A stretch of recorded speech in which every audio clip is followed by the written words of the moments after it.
Para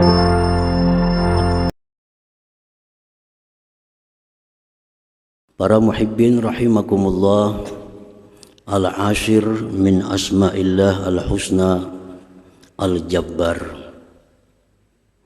Yang ke-10 daripada asma'ul husna adalah al-jabbar. Qala Allah Ta'ala fi kitabihil karim, wallahu alladzi la ilaha illa huwal malikul quddusus salamul mu'minul muhaiminul azizul jabbar. Yang artinya dialah Allah yang tiada Tuhan selain Dia, yang maha raja, maha suci, maha selamat, maha mengamankan dan maha mengintai, maha mulia, al-jabbar dan maha memaksa. Al-Jabbar menurut sebahagian para ulama, huwallazi yunaffidhu masyiatahu ala sabilil ijbar fi kulli wahid wa la tanfudhu bihi masyiatu ahad. Makna Al-Jabbar itu adalah Tuhan yang meluluskan kehendaknya atas jalan memaksa pada tiap-tiap sesuatu, dan tidak bisa lulus pada Tuhan itu kehendak seseorang. Nah, itu Al-Jabbar, artinya yang maha memaksakan kehendak. Dan tidak bisa sampai kepada Allah itu kehendak siapa jua pun. Yang terjadi itu adalah pasti merupakan kehendak daripada Allah Subhanahu wa ta'ala. Maha memaksakan kehendak, Al-Jabbar.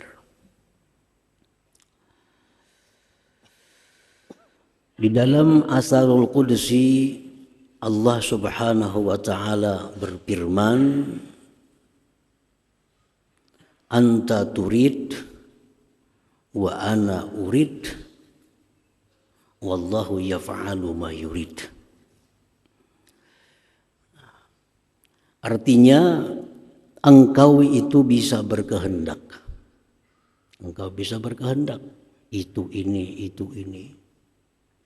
Dan aku pun bisa berkehendak, dan hanya kehendakku jualah yang terjadi itu. Nah, para muhibbin hadirin hadirat yang dimuliakan Allah, jadi kehendak kita itu bisa terjadi, bisa sesuai dengan apa yang kita harapkan apabila bersesuaian dengan kehendak Allah Subhanahu wa ta'ala. Kalau hanya sebatas kehendak kita dan tidak sesuai dengan kehendak Allah, bagaimanapun kita berjuang, bagaimanapun kita berusaha, maka itu ujungnya adalah sia-sia. Ujungnya sia-sia. Banyak pelajaran dari Allah Subhanahu wa ta'ala di dalam kitab suci Al-Quran tentang pemahaman daripada nama Allah Al-Jabbar.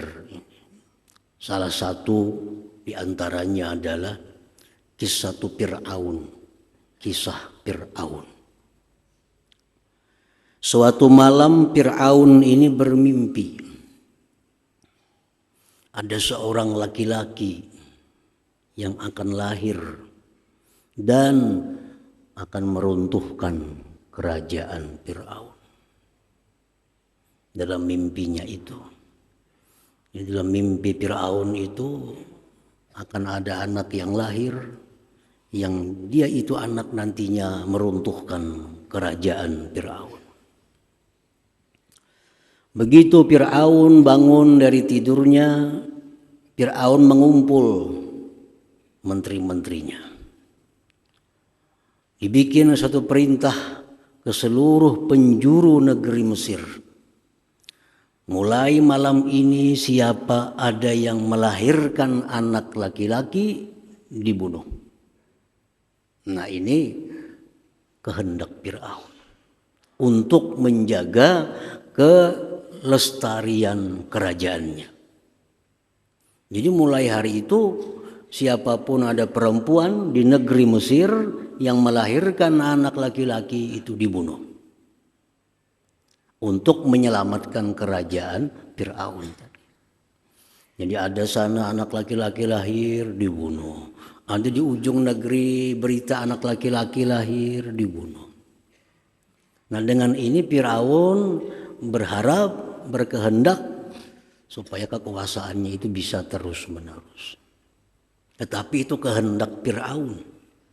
Kehendaknya Fir'aun. Tidak sesuai dengan kehendak Allah.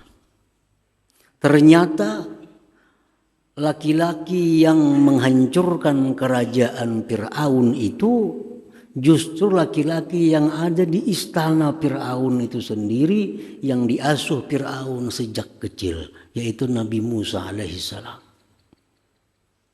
Dikira orang jauh-jauh bakal menyerang, sekalinya orangnya diingun sudah di rumah. Orangnya diingun, dijaga, dipelihara, dibesarkan. Iya Nabi Musa alaihissalam.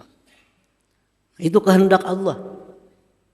Bagaimanapun kita matangnya satu program, hebatnya satu perencanaan, tapi kalau kada sesuai dengan rencana Allah, itu akan sia-sia, akan tidak ada arti. Pemerintahan sedemikian rupa mengatur program-programnya, tapi kalau tidak sesuai dengan apa yang dikehendaki oleh Allah, akan berakhir sia-sia. Nah, inilah kalau Allah itu menampakkan namanya Al-Jabbar ini, maha memaksakan kehendaknya.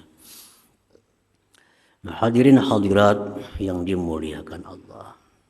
Dalam Al-Quranul Karim dikisahkan lagi bagaimana rencana program saudara-saudara Nabi Yusuf alaihissalam untuk melenyapkan Nabi Yusuf. Nabi Yusuf dibawa dengan izin ayahnya sendiri untuk berburu. Nah, sampai di hutan, Nabi Yusuf dimasukkan ke dalam sumur supaya mati.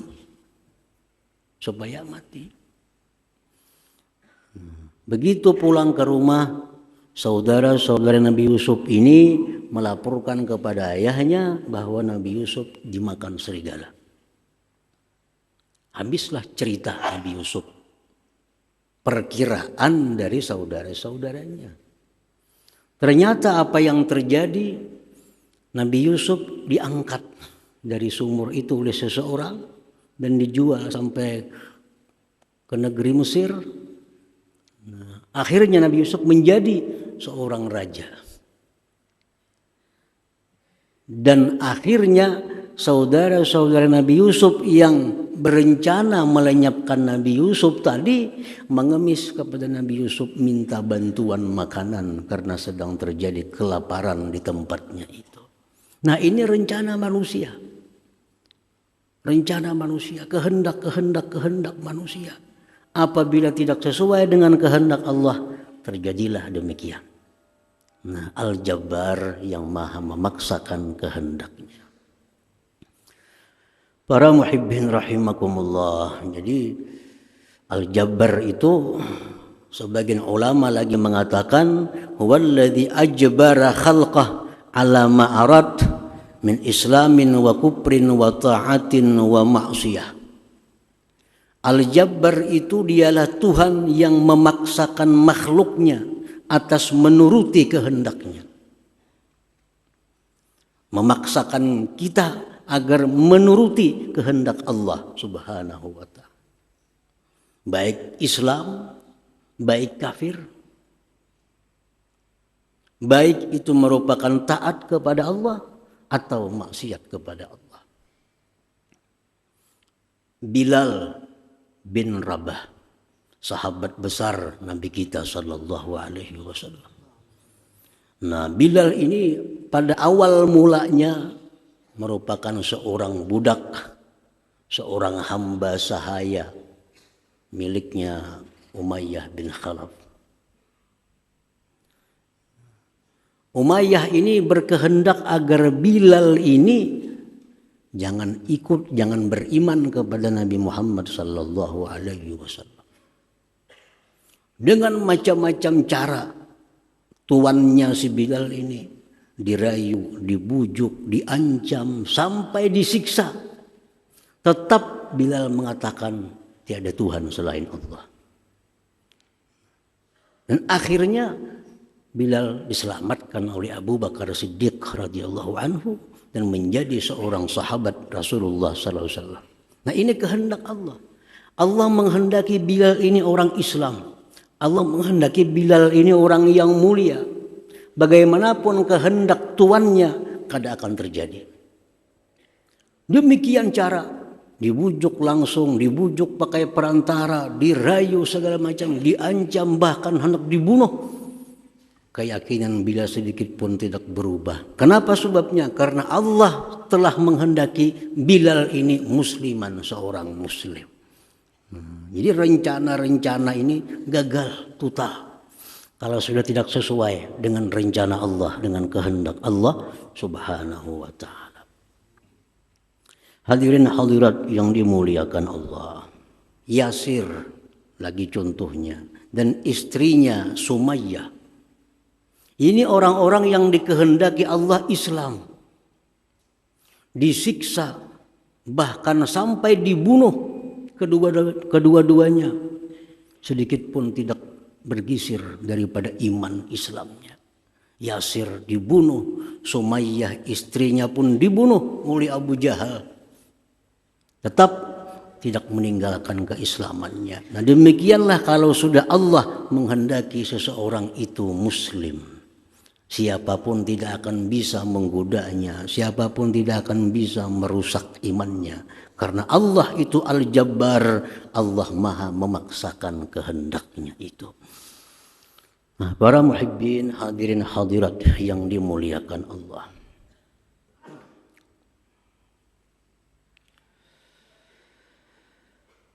Al-mu'min bismillahil jabbar, kalau sudah kita beriman dengan nama Allah Al-Jabbar, kita sudah percaya bahwa Allah itu maha memaksakan kehendak.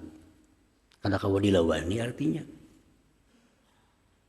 Bukti-bukti menunjukkan bahwa kehendak manusia kada ada berdaya apa-apa kalau sudah bertentangan dengan kehendaknya Allah. Nah, kalau kita sudah beriman bahwa Allah itu Al-Jabbar, maha memaksakan kehendak, nah bagaimana sikap perilaku orang yang beriman kepada Al-Jabbar itu? Oleh para ulama dijelaskan, orang yang beriman dengan Al-Jabbar itu ayyu'allika masyiatah ila masyiatillah ta'ala.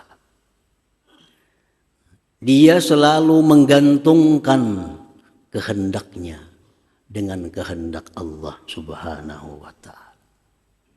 Selalu digantungkan, selalu diikat kehendaknya, rencananya dengan kehendak Allah subhanahu wa ta'ala. Jadi bahasa kitanya itu insyaallah. Tidak ada satu kehendak pun yang terlepas daripada insyaallah. Jam saanu kena kita berangkat insyaallah. Artinya apa? Jam saanu kita berangkat jika sesuai kehendak Allah. Soalnya kalau kada sesuai kehendak Allah, kada jadi berangkat. Hutang kena ku bayari hari Ahad depan, insyaallah. Insyaallah. Jadi bila orang itu insyaallah, ini orang beriman nih, orang beriman Al-Jabbar nih. Kalau dia insyaallah, bayar hutang tuh kena hari Ahad. Jadi kita mesti percaya dengan orang yang mengucapkan kalimat insya Allah itu. Lebih percaya dari orang yang berpasti-pasti. Pasti. Bayarlah hutang kamu hari Ahad, pasti jangan percaya. Jangan percaya. Justru yang insya Allah itu yang kita yakin. Yang insya Allah itu yang kita yakin. Kalau pasti, oh ini sudah kali yakin lagi kita. Karena orang ini sudah melangkahi Al-Jabbar yang maha memaksakan kehendaknya. Rasulullah SAW diajarkan oleh Allah Subhanahu wa taala, wala taqul syai'in inni fa'ilun dzalika ghada. Jangan kau berkata bagi sesuatu bahwa besok aku lakukan. Illa ayyasha Allah, kecuali jika Allah menghendaki. Hadirin hadirat yang dimuliakan Allah. Dalam asar kudusi pun disebutkan Allah berfirman, anta turid wa ana urid. Fa idza sallamta li fi ma urid kafaituka fi ma turid. Wa illam tusallim li fi ma urid at'abtuka fi ma turid summa la yakunu illa fi ma urid. Ujar Tuhan, engkau berkehendak esok hendak ke pasar, esok hendak ke situ kemari, engkau berkehendak. Wa ana urid, aku pun berkehendak juga. Apabila engkau serahkan bagiku pada sesuatu yang aku kehendaki, aku cukupkan engkau pada sesuatu yang kamu kehendaki itu. Artinya bila kita serahkan kehendak kita ini kepada kehendak Allah, Allah kabulkan. Allah luluskan, Allah mudahkan apa kehendak kita itu. Tetapi jika engkau tidak menyerahkan kepadaku pada apa yang aku kehendaki, engkau bersusah payah untuk mencapai yang kamu kehendaki, kemudian tidak akan terjadi melainkan aku yang menghendakinya. Nah, jadi ini semacam petunjuk kepada kita bahwa apabila kita merencanakan sesuatu, nah, kita kaitkan dengan insya Allah, itu tanda keberhasilan. Tanda, walaupun kita bicara dalam hati, walaupun surangan dalam hati nih, esok kita nih hendak ke pasar, imbak ke pasar kena esok hendak ke sini. Nak ke situ, ke sini. Nah, sambung insya Allah. Kada perlu ada orang. Dalam hati pun waktu kita merancang sesuatu, akhiri dengan insya Allah. Itu akan dimudahkan oleh Allah Subhanahu wa taala. Apa yang kita rancang itu dimudahkan oleh Allah. Nah, tadi fa idza sallamta li fi ma urid kafaituka fi ma. Bila engkau menyerahkan kepadaku pada apa yang aku kehendaki, aku cukupkan engkau pada apa yang kau kehendaki. Jadi kita biasakan dalam kehidupan ini, dalam sehari-hari kita, setiap kali kita berkehendak, walaupun hanya dalam hati, kada terucap kepada orang lain, biasakan dalam hati pun insya Allah. Insya Allah. Kadang-kadang kita bila ada orang hanya insya Allah. Jadi bila dalam hati kadang-kadang kita kada insya Allah. Nah, esok kena pas ke sini, ke sana, ke sini, esok nah. Bisa. Nah, bila lawan orang berjanji hanya insya Allah. Padahal yang sorangan itu yang lebih perlu. Nah, setiap kali kita merencanakan apapun, kita insya Allah. Insya Allah. Supaya ditolong oleh Allah Subhanahu wa taala. Nah, itu sikap pertama yang ada pada diri orang yang beriman dengan Al-Jabbar itu. Selalu mengaitkan kehendaknya dengan kehendak Allah Subhanahu wa ta'ala.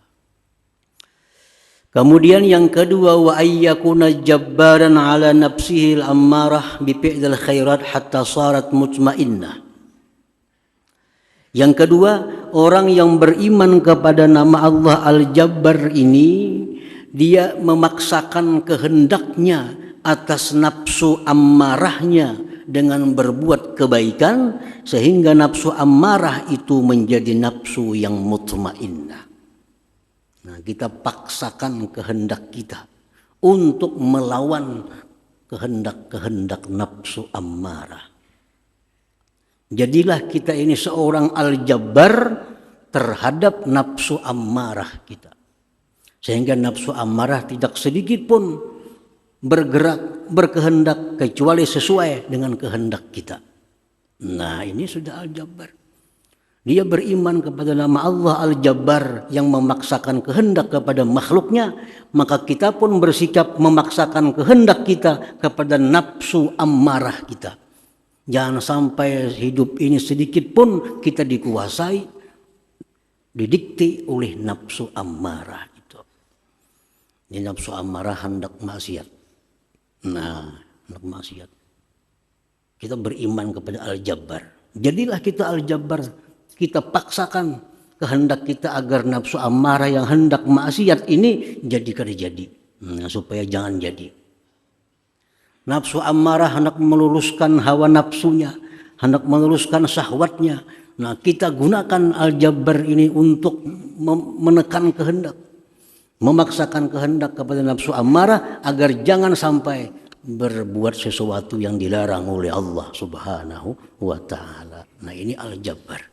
Jadi orang yang beriman kepada al-jabbar itu orang yang bisa menaklukkan nafsu ammarah yang ada pada dirinya. Selalu dia paksa nafsu ammarahnya sampai akhirnya menjadi nafsu mutmainnah, nafsu yang tenang yang diridhai oleh Allah Subhanahu wa taala. Kalau kada dipaksa kada hawa. Nafsu ammarah ini. Nah, kalau kada dipaksa kada akan bisa menjadi mutmainnah. Nah, yang ketiga, wa ayyakuna iradatuhul khairat mampuzatan fi iyali khassah wa fi khalqillahi ammah.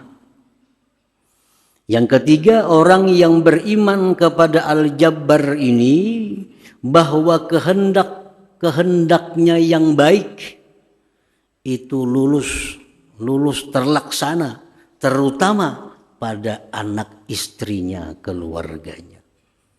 Nah, jadi orang beriman kepada al-jabbar ini, apa-apa yang kehendaknya yang baik itu selalu bisa meluluskan kepada keluarganya, terutama anak istrinya. Ini menghendaki anaknya supaya sembahyang. Sembahyang. Nah, anaknya mau kada maunya sembahyang. Ini menghendaki bahwa bininya ini harus jadi orang yang bagus. Nah, dia paksakan kehendaknya agar bininya jadi orang yang bagus. Nah, itu bukti keimanan kepada al-jabbar tadi. Nah, jadi setidak-tidaknya ada 3 sikap perilaku kalau kita beriman kepada nama Allah al-jabbar yang maha memaksakan kehendak itu. 1, kita gantungkan kehendak kita kepada kehendak Allah. Artinya jangan lupa apapun yang kita angankan, yang kita rencanakan, yang kita atur mesti dikaitkan dengan insya Allah. Yang kedua, kita mesti bisa memaksakan kehendak kita kepada nafsu ammarah agar dia menjadi nafsu yang mutmainnah. Yang ketiga, sikap orang yang beriman kepada al-jabbar, apa-apa kehendaknya yang baik dalam keluarganya itu terlaksana.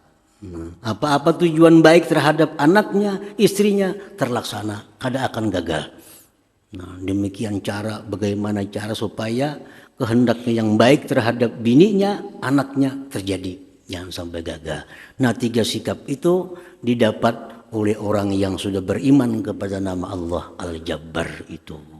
Nah, hadirin hadirat yang dimuliakan Allah, mudah-mudahan Allah mudahkan kita untuk beriman kepada nama Allah al-jabbar dan mendapatkan buah dari keimanan tersebut. Amin ya rabbal alamin.